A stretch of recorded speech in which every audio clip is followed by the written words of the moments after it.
Hello everyone, welcome back to another episode of SNEED-CAST. Today I'm here with Ken, our VP of Sales and Marketing, and he's actually going to be walking us through a couple of our favorite application videos. So we actually have a mix today. Let's get to it. Absolutely, Alexa. So we did these a few weeks ago. Right. That one, I believe we did a little bit on the regular, our standard Titan printer and our T6 handheld. So yeah, kind of got a mix of some different models here together.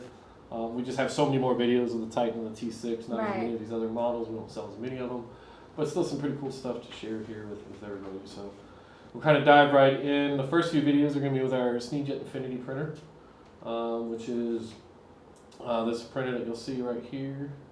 So that's the Infinity printer we have here. That is a Wi-Fi controlled printer. So there is no HMI, no touchscreen or controller or anything like that. You basically just program it with a smartphone, smart device, your laptop, anything on a Wi-Fi network. It's set up to program your messages and everything else. And what we see here is actually installed. This is our SNEED-CAST paging machine, which we've been selling since last year now, which is a really popular conveyor that we've started carrying for these types of flat packaging. So I'm going to play the video here. You'll see these flat cartons pre-fold or pre-fill. They're basically date coding, lock coding these cartons before they fill them with product. They can feed in a stack. We'll see it here in a second. There's the back side of the printer. And you got those little guide rails there that are keeping the cartons in place and feeding them right to the printer so you get a consistent print spot. Right. Here's the hopper. So that's where you see they have a stack in there, and it's just slowly separating them and feeding them out one at a time. That is an adjustable speed, so you can increase that speed and print even higher or lower. And you can see here, nice, very, very sharp looking print lot code and expiry date there with the Infinity printer. So I actually do have a question when it comes to the kind of material that you can use with the paging conveyor. In this case, we obviously see some kind of like glossy cardboard flat box. But is there a kind of material that you can't really use with this kind of machine, or what's most commonly used? Sure. These types of cartons are typically slam dunk. One thing we've encountered sometimes, you be a little bit careful. If your cartons are sticking together, that can be problematic. So you do want cartons that come apart very smooth and easy. Also, which is we're seeing a lot of for our cannabis customers, CBD customers, are Mylar pouches.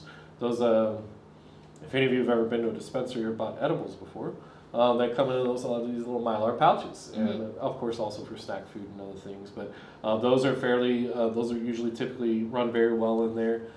Good question though, because there is there's just so much variety in these packages, a lot of variables. Right. For our sake and for the customer's sake, we do require sample testing before we'll ship it. Okay. So if it is something the customer is interested in, something you're out there watching, you're interested in, get in touch with us. Send us your material, a stack of 20 or 30. That way we can run them through the machine. We can factory test it, make sure that it's going to run for you, it's going to work well before you purchase. So that way the customer has that peace of mind knowing that it's already been tested and they know how well it's going to run. Right. And then you mentioned the Infinity actually is Wi-Fi capable, correct? Yep. So you're not there uploading information, but if that's the case, then do you even really have to be in the room with it? You really don't. In this, for the printer's sake, no. The main thing is that you're on the same Wi-Fi. Okay. So there's two ways to connect to the Infinity printer. If both the printer and your device, your cell phone, laptop, whatever it may be, if they both need to be on the same Wi-Fi network. Okay. And then essentially you connect to it the same way you would kind of connect to any other type of printer, like a desktop printer. But let's say that, so if you're in a different room, as long as you're on the same Wi-Fi, you can connect to it. Now let's say for some reason in the production area there's not very good Wi-Fi, that can sometimes be the case out in the warehouse.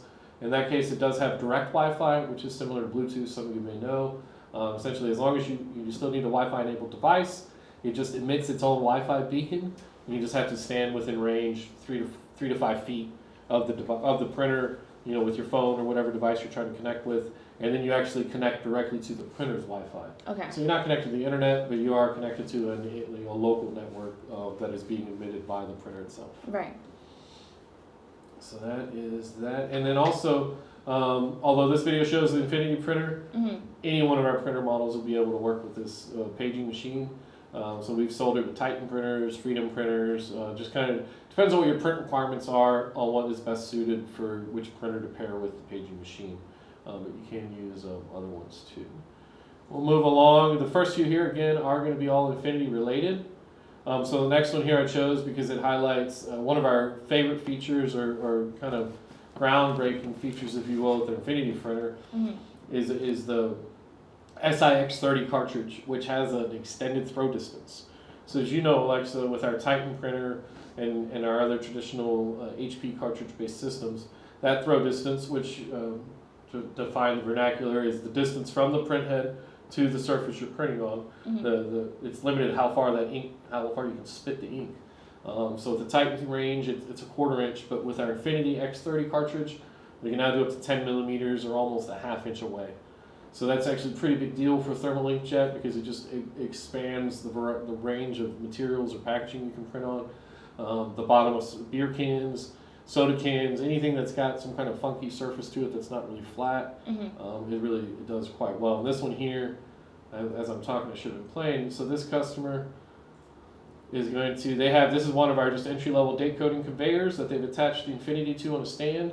These are very similar to like an ice cream pint, but it's Bootylicious muffins. So it's a muffin mix, but you'll see it has a very deep lip that they're printing onto that our normal Titan printer would not be able to print into that lip. It would just look like a blur. But as you can see, they're able to print a Best Buy date on there because that X30 cartridge can just spit the ink out a little bit further. Right, and when it comes to that X30 cartridge, is it both for porous and non-porous surfaces, or is it only for one or the other? The X30 will print on both. Okay. It's a solvent-based ink, fast-drying ink. So great for printing on glass, plastic, metal, but really with it being fast-drying, you can really just print on anything, paper included, and boxes as well. So, all right, and then the next few here again. These are I talk about them a lot. Some of my favorite customers are craft brewers. I'm a craft beer nerd myself. And these are we've seen a lot of customers over the years now that have installed our printers from multiple ranges, the Titan range and the Infinity now, on their twist rinse cage or their depalletizer. I mean, it just seems to be that's the most popular place for brewers to install their print head, mainly because that's where the bottom of the can is exposed. And most craft brewers are very proud of their bright colors and designs on their label, and they don't want an ugly date code getting in the middle of it, so they want to print on the bottom of the can. And so that's one of the only places where the bottom of the can is exposed. But it is a challenging setup because you don't have any spacing between the cans. It's not a consistent speed. So it can be a challenging install. And again, all of our printers are installed by customers, and customers are installing these on their own. But I'd say that, with craft brewers, they're some of the most determined, do-it-yourself type of people that we work with. There's very few of our brewers that haven't been able to get it to work on their production line, but there are in some instances where it doesn't quite work. Right. Anyway, enough of my rambling. So we have this beer line here. Again, there's your twist rinse cage, and then there's the printer. Now they have a really nice, every twist rinse cage is a little bit different, as we'll see. They have a really nice opening here. That printer can come all the way in, can get up nice and snug against the can. They've also lined up their print head, if you'll notice where that print is right here. Right. It's not on the deepest part of the can. They're trying to hit the part of the can that they can get the closest to. And you'll also notice, and this is due to gravity, and the wobbling of the cans, the code is going to move a little bit. It's not always in the same spot on every can. There's just kind of a nature of the limitation when you're dealing with this type of setup, this type of cage. When the cans are wobbling back and forth, the printer is in a static position. It's going to spit the ink out in the same spot every time. If the can happens to be in a different spot, well, then the code is going to be affected. But as you can see, they're still getting very consistent hits here. You'll see that they have a laptop on their line over here, and that's what they're using to program and message their print codes on this particular setup. So I was actually going to ask, you mentioned that it can be a little bit tricky when it comes to printing on these cans just because they're going at inconsistent speeds, or just because the positioning can be a little harder to get to. What is it that's triggering the printer to actually print somewhat consistently at this point? Yeah, good question. So actually, perfect question for where I happen to pause here. So this is actually the standard sensor that the Infinity comes with. Now, in a lot of instances, we'll recommend an induction sensor for this type of application because the cans are so close together, there's no gap in between, and our traditional sensor is looking for a gap to trigger that in between products. So with an induction sensor, I'm the sales guy here, guys, so give me a break. But it's very similar to, it's not magnetic, but it's similar philosophy to and so that it's a better trigger point for cans. So anytime with a craft brewer, we usually recommend those induction sensors. Okay. But here, they've actually managed, it's hard to see here, but you can try to, if you use your imagination, this can curves here and this can curves here. So along that curvature, there's spacing, right? There's there's empty space here. And that's what that photocell is pointed at. And so that every time a can breaks that open space, that's what's triggering the print. So again, you see how very precise and particular you have to get that dialed in. This customer is able to do it. If I remember correctly, if I'm not mistaken, Naked River, I believe we also have a success story from them on the website. We do. So Quentin, if you want to throw in a lower third here with a link to where their success story can be found. But yeah, they've been with us for quite a time now. Again, just moving along, this is another example of a twist rinse. We'll just see kind of the variation of how these, each twist rinse cage is different. And now, here, yeah, exactly. So you'll see, you kind of saw it right before, as I'm going to scrub backwards a little bit. There's a metal bar that comes in here, and that's what's holding the cans in place. But you see, that is also an obstruction for the printer. That right there limits how close we can get the print head to the can. Now, some brewers have, in some instances, it is best to make a modification to the line. Make a cut in this bar, or cut out this part of the bar so that that printer can get closer in. Now, everybody's different, every brewer is different. Some folks don't want to make those modifications to the existing equipment, understandable. But in some instances, in order to make the printer work, you kind of need to be able to make that modification. Now, this customer, despite having those obstacles, are still able to print. You'll notice, though, that they are not actually printing on the bottom of their can. They're printing on that lower kind of hip, if you will, that little indentation just below the bottom of the can as he picks it up here and shows us that date code there. So when it comes to brewers using this kind of technology, I guess one of the main concerns would be if there's condensation on the outside of the can, how well does our ink perform when it comes to that? Good question about condensation. Yeah, so condensation is not good, right? So we want a dry surface to print on. And that's a lot of times you'll see here that twist rinse, typically they're doing it before the rinse part. They're doing it. They're doing it with a dry can, a dry surface that they're printing on.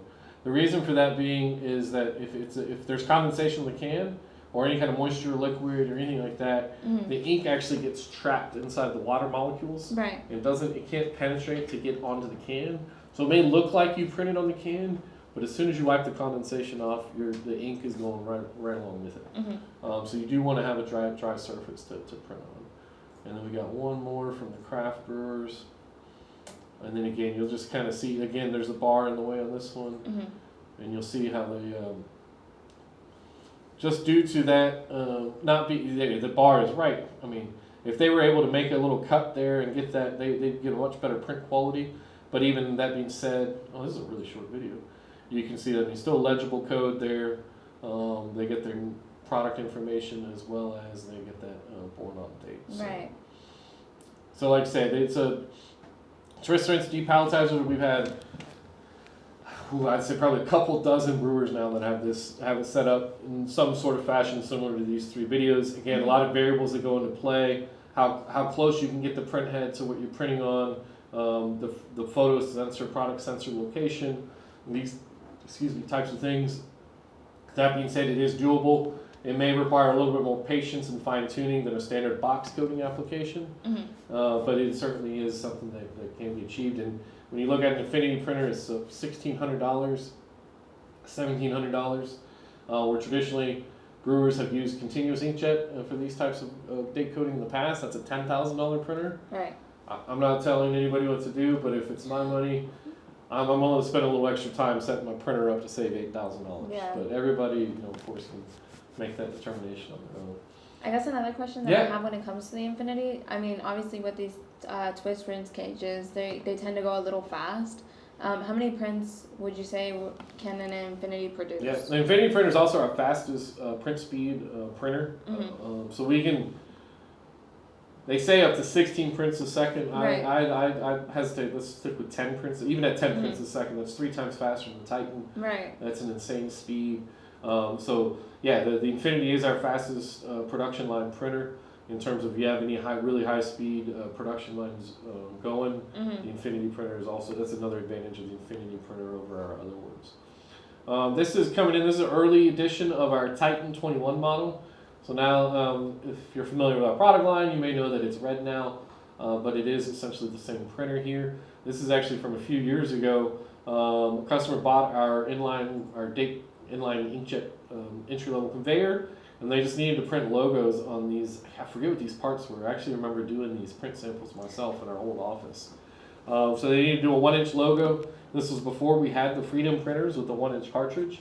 So it's a stitched print there, or do 2 separate print heads, printing on these metal parts here. So when it comes to stitched heads like this one, is it possible to only use one of the heads at a time, or are you looking at the ability to only use them as stitched? No, you can only use one at a time if you only need to use one at a time. Right. Depending on what you're running.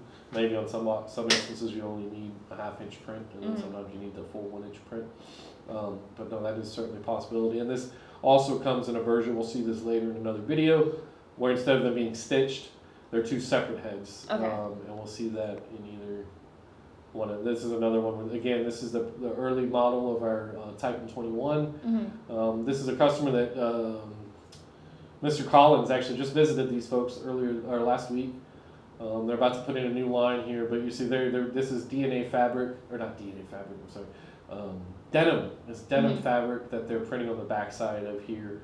And this is a repeat print function with an encoder wheel. Right. So that's our encoder that is sitting there reading the fabric speed as it comes by, and is adjusting the print speed accordingly. And you can see as he comes up on this giant roll of denim fabric here, they're just printing just a repeat print every so often on this material here. And so the encoder wheel is used more so whenever you don't have breaks and when it just continuously runs, correct? Yep. Okay.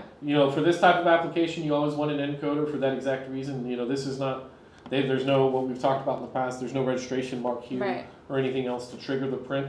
So yes, you use the encoder wheel, and then you go and use the auto print function on the controller, and you go in there and you basically set how often do you want it to just print back to back to back, or do you want, maybe you want 3 inches or 4 inches in between. Okay. You can adjust that, and you can spread the message out. And of course, also since this is a stitched head, that's another reason you want that encoder. So it makes sure that, because those cartridges are offset, you want them, they need to fire at a precise time to align that message there. So that's a pretty neat one there. And then here I think is up 2-head setup on a flow wrapper.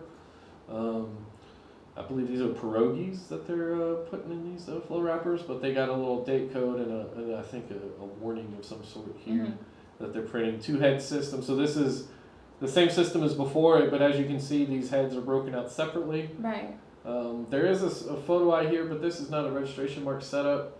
If I'm not mistaken, later in the video we are going to see the encoder wheel.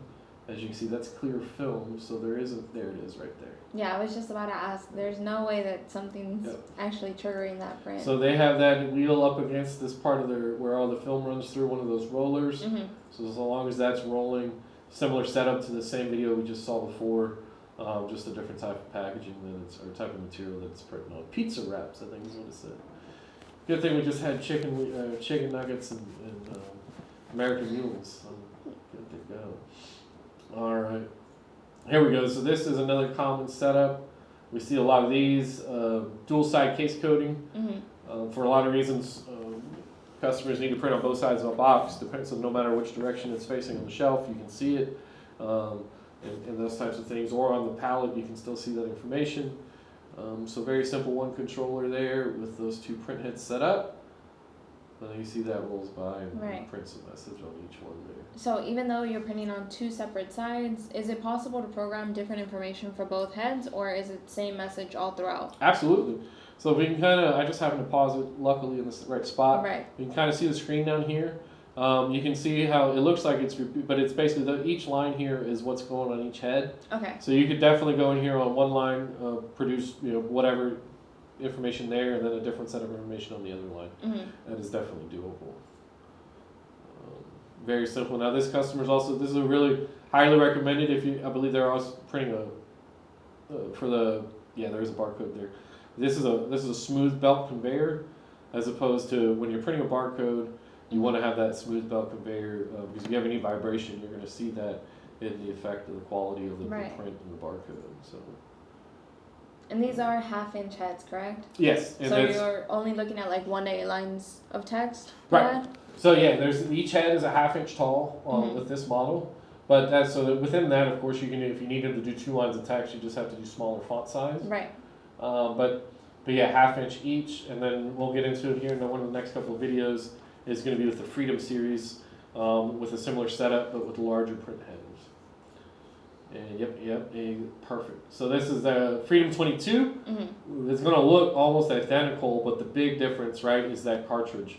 So whereas with the Titan series, the print head and the cartridge is a 1/2 inch tall, like you were just alluding to, on the Freedom printer, it's 1 inch tall. Okay. So same setup, you just get a bigger print window. Very slow moving line here.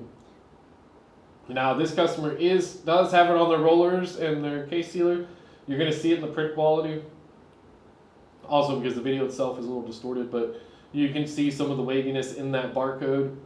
If they were to actually put those print heads prior to the case erect or case sealer here, like if we go back to the beginning of the video, this part, the blue belt is a lot steadier. Right. It does vibrate a little bit, but much steadier than these rollers. They're going to get a better print quality if they were to just move those print heads 2 feet earlier on the line. But the barcode still scans the legible print, customer's happy. But those are just kind of some small tips that if they were looking for a better way to get a better print quality. Here's the different angle from the other side here. And when it comes to our Freedom or our Titan series, when it comes to like print resolution, especially for those barcodes, logos, what kind of print resolution are we working with? Yep. So the Freedom printer, it maxes out at 300 dpi. Okay. The Titan printer can go a little bit higher, up to 600 dpi. But in all reality, to the naked eye, if I were to put a 300 dpi and a 600 dpi in front of you, print in front of you, it wouldn't look to you like it's twice as much. Right. I mean, it would look one's darker than the other, but you wouldn't think that one is using twice as much ink. So that 300 dpi is really more than you need to print a high quality barcode or logo. Right. At the end of the day, you're still gonna get a clean, crisp print. Exactly, and honestly, at 600 dpi, you're just using twice as much ink and spending twice as much money. So, again, I'm not telling anybody how to run their business. Everybody's got their own priorities. But if it were my decision, this is another little bit of a grainy picture here, but also because it's behind a plexiglass shield. Peculiar here. This is a peculiar placement of their controller. I don't know that this is the recommended spot to mount or install your controller. Right. Maybe this is just a demo run they're doing here. I mean, you did mention that is behind plexiglass, correct? Yes. That would be a little hard to get to if you're trying to change that. Well, not only that, just the way it's just kind of laying there. Right. Is really what had me concerned. Similar setup here, Freedom 22, 2 1-inch heads. And again, on this one, you are also going to notice, actually, I have it as a picture. I have a picture of the print. And you'll be able to see the vibrations and how that affects the print quality. These are just repeating over and over again. Yeah. So let's go back to my folder here. Here it is. So that is can I rotate this?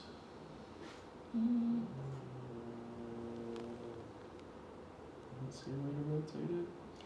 Open it with photos, maybe? That's alright, we'll just zoom in.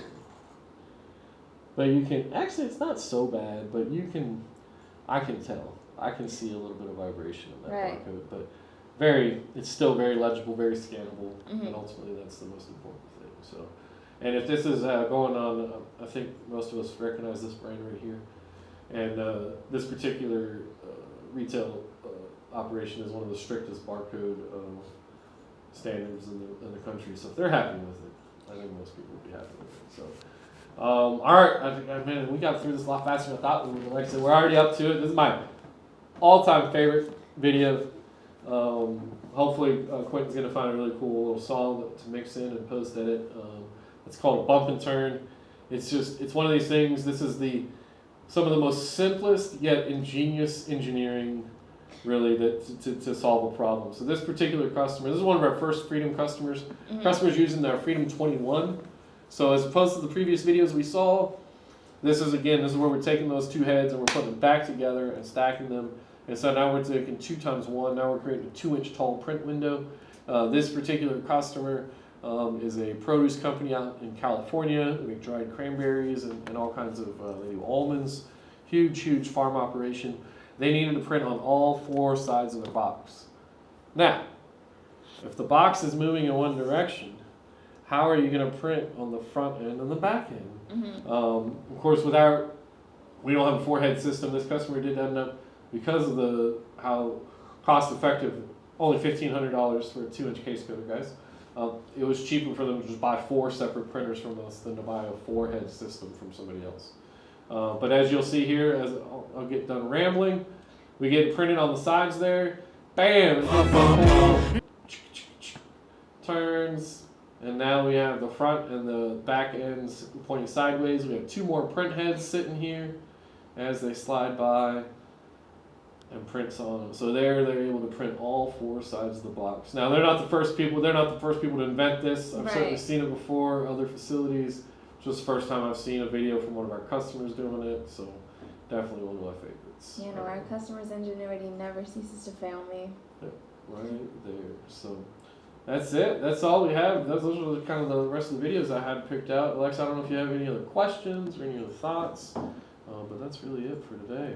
Alrighty, Ken, thank you for walking us through these videos, but I know that we have plenty of more application videos on our YouTube page, so like always, make sure to like, comment, subscribe, and hit that notification button to stay up to date with all of our great content. And we'll see you next time, guys. Bye.